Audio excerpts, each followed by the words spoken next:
Good evening, comrades. Here we are. I'm doing this from a perspective of I don't know. I always do that. Purely hypothetical. If the amount of people in China who died from coronavirus reached 20 million, would it be possible for China to cover it up? I'm going to give you basics here. If you had every Chinese person get visibly sick, not just the majority of them, which is 80% of the people who get sick from this are just not really sick enough to even notice sometimes.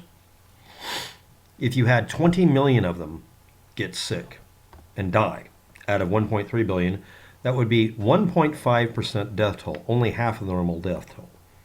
So let's say half of the people in China were visibly sick to the point that they were debilitated to the point that they had standard flu-like symptoms, which would be unusual because the majority of people in China during cold and flu season, which this is kind of the end of it for them, the majority of people don't actually get sick. So it would be very visible to everybody that many, many more people have the flu. They wouldn't say it's coronavirus. They would just say many more than normal are sick. This would be long before it was identified as some sort of pandemic that had to be propagandaed away. But let's say half the population got really, really sick. This is not something we're experiencing in the United States. 50% of the people in the United States are not getting this. But let's assume that. Then it would be a 3% death toll, just like what we have now, and that would be 20 million dead total. Now, the number of people dead in China versus the number of people sick that is reported shows a 3% death rate. If they were going to hide that many, they would have to hide the number of people that are visibly sick as well and make the ratio match. And if they were doing that, why wouldn't they just adjust the number to where it wasn't as high as 3%? Make it 1. If you're going to falsify the information, do a better job. Where does this $20 million dead number come from? I'm going to bring up the actual answer for that if you're curious. But half the population isn't visibly sick. Half the population everywhere else isn't visibly sick. In the United States, let's say it is, we'll just do China. It's more than in the United States. The number total worldwide is half a billion, I think, right now. No, 500,000, excuse me. That doesn't say half the population is visibly sick, undeniably sick from the flu. We're talking about the death rate per persons that get sick and you detect it. The numbers don't match. Let's take it from another angle. How many people die per year in China? Now, the number in China before any of this happened, and it was the numbers they used, and everybody agreed was pretty much accurate because it's a very boring statistic. How many people per year die in China? Because it's a number that you can't really lie about too easily, but it's 8 per 1,000. So at over 1 point something billion, that works out to 30,000 people a day. That's a lot of people dying per day. Okay, what about in Wuhan? Well, they have 11 million people, and that's 11 times, just 11 million, so it'd be 11,000 times 8, divided by 365 a year. That works out to around 250, almost 300 people per day dead in Wuhan. So why is this important? The other thing that's being used as a complaint about, now remember, it's only 11 million in Wuhan, which is the epicenter. If 20 million people died with that area being a massive spike, let's say it had 20% death rate, it still wouldn't be 20 million. Okay, where's this number coming from? I'll get to that in a minute, but let's just do the numbers on it. We already have the numbers on a huge number of people dying in Wuhan, so why not just lie about them? Next, February 2nd, 2020, the Chinese government announced that it was barring all funerals for victims of a viral infection that was confirmed, and stipulated cremation would be required without anybody getting permission. You don't get any permission. The bodies have to be incinerated. And many in the area did this for any bodies, including bodies that were in state or bodies that were taken care of in another way where they weren't actually buried or they were in process of burying them. And anybody who died from anything else unrelated, just run the incinerators. Everywhere all over the country, many municipalities and many local government officials decided, you know what, let's just make it impossible for this to come from the bodies, because that can happen, potentially. So they began cremating everybody. Next, crematoriums aren't just crematoriums. Some of these are literally just garbage incinerators, and if you have biomedical waste in an area and you don't have enough incinerators, the only other place you can take gowns and biohazard waste to incinerate at a high enough temperature is a crematorium. And obviously, after a while, they can't reuse the masks or anything. Even they can't do it. Even if they are the place on the earth where you would get most of the masks from, they're going to have to burn those. They're not going to landfill them because there's too damn much of them, and it requires that you transport it from point A to point B to bury them, when that could easily just go back into the frickin' natural system and back into the wildlife. So they began incinerating everything. To hell with it. And a lot of these, if you don't know about it, a lot of these incinerators are municipal incinerators in some areas because they don't care. They'll burn coal right next to your house, are used to generate electricity. And people also at the same time, yes, this is actually confirmed if you look it up on social media, not talking about the virus, people began throwing out all of their garbage to make room in their home so that they could move things out and get rid of things, and began doing what a lot of you did, taking stock of their environment and just cleaning up. So a lot of garbage got incinerated because, again, landfilling it, going over long distances and having contact with people was considered a bad idea. I'm not making excuses. I'm just saying this is what happened in other countries, not just China. Before I left the city of Portland to come here, I buttoned everything up. Before I even knew where I was going to go. It wasn't to go somewhere. It's just that I wanted to do this as a way to sort my mind out. Every time there's some sort of tragedy or crisis, you might have noticed that some of your relatives and friends will literally tidy up their entire life. Other people don't do this. And it's not OCD or anything. It's just that way you can take stock of, what do I really need here? I throw out a bunch of stuff. I'm not going to hand it off to somebody. I left it out underneath some cover so that if somebody's homeless and needed it, they could use it for equipment I didn't need anymore, like a busted set of tent poles. I don't need. I also redid everything I own. So I would have less to work out and work on next. If I don't have resources, I grab the resources right then. That way, next week, when I might have no availability of materials, I would do this. It's sort of like people buying toilet paper, only much more productive. And people in China are literally taught as part as all-out or total warfare against any attack to do this. Also, they treat anything in some areas as an attack, even if it isn't, just because it keeps them ready for being attacked. The country's kind of paranoid. North Korea probably did the same thing.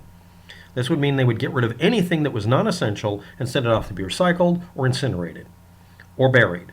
And if there was any possibility of it having any infection whatsoever, they would follow rules of non-infecting anything, because right now it is their life that they're depending on.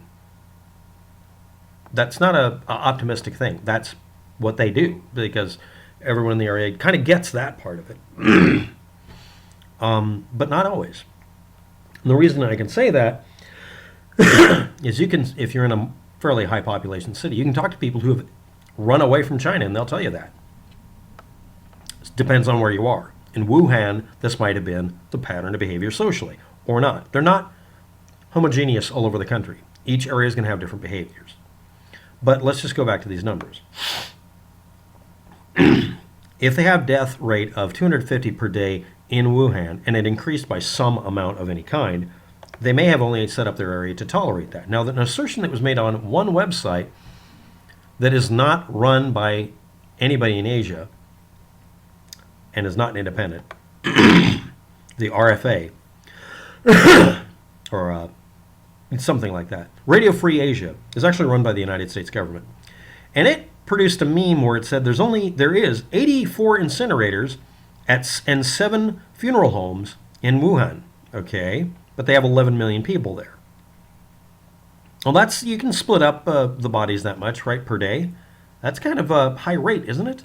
You have 250, some odd people dying in Wuhan, but only 7 funeral homes? But anyway, they said with that rather odd balance of numbers that they were doing 2,000 cremations a day instead of the 200. I want to point out something. The number they used is almost exactly 10 times the normal capacity. All right. So this flu would multiply the death rate somewhere to 10 times the normal capacity per day visibly. Or someone moved a decimal place. Or they might have meant it's having more business or more materials coming in, or it might have been burning. Well, they came in body bags. If the only bag you have in the room to throw all the garbage in because you've run out of garbage bags is a body bag, you'll use it. It's assumed that if you have a body bag, it also is a biohazard bag. Well, why would they report that? This is a witness report from one person who claimed in an area of 11 million, there's only a certain number of incinerators. The word used was incinerator, not crematoriums, and a certain number of funeral homes. A crematorium isn't necessarily an incinerator, but they can both work the same way if you want to. I don't know if the study or anything has been done on this, but another one was brought up. There's a satellite image that shows that there's a sulfur dioxide increase. That means it has to be humans being incinerated in the area. When someone goes out of their way to make a dozen false statements, we don't have to assume that it's the opposite of it, but we shouldn't assume it's true. The sulfur dioxide image that was posted, that cloud over Wuhan, was faked. That's not how the images are done. It's a satellite image. Yeah, like on Google when you can zoom in and almost see, and you can see people walking around in Los Angeles. Those are aerial photos, not satellite images. We don't think critically because we're used to not doing so. We tacitly understand some things are one thing or another. The data for sulfur dioxide, etc., is collected a specific way. And it's presented in a very different way in the meme. But anyway, fact-checking coronavirus sulfur outputs, etc., and Radio Free Asia is not a good source for information. I'm going to call it BS. And it's also been criticized by Americans because it seems propagandistic and not really fact-checking, and it's not really useful. So Radio Free such and such, some of them are really useful, but some aren't. And all of them that say Radio Free anything, it's a opposite speak. You shouldn't necessarily trust them. But let's just do the math again. The area has 11 million residents. And that works out to about 200 dead per day. Not all of them are being cremated. What if all of them were required to be cremated? What is the percentage cremated? It's China. What is the percentage of people in this very large, very lush, very non-crowded country? It's not as crowded as a lot of people think. It's not like Japan where most bodies have to be stacked on top of each other in really tiny graveyards. So if they went up to cremating everybody instead of just it's 1% of the population that dies gets cremated. So if they have to do 100% from 1%, that means they're doing 100 times as many cremations a day. And last, I'm going to bring up where this actually came from. Someone noticed that, and this is an assertion, I'm not even going to double check because it's probable. You notice that percentage is like 3 or 1.5% of the population per year of death rate?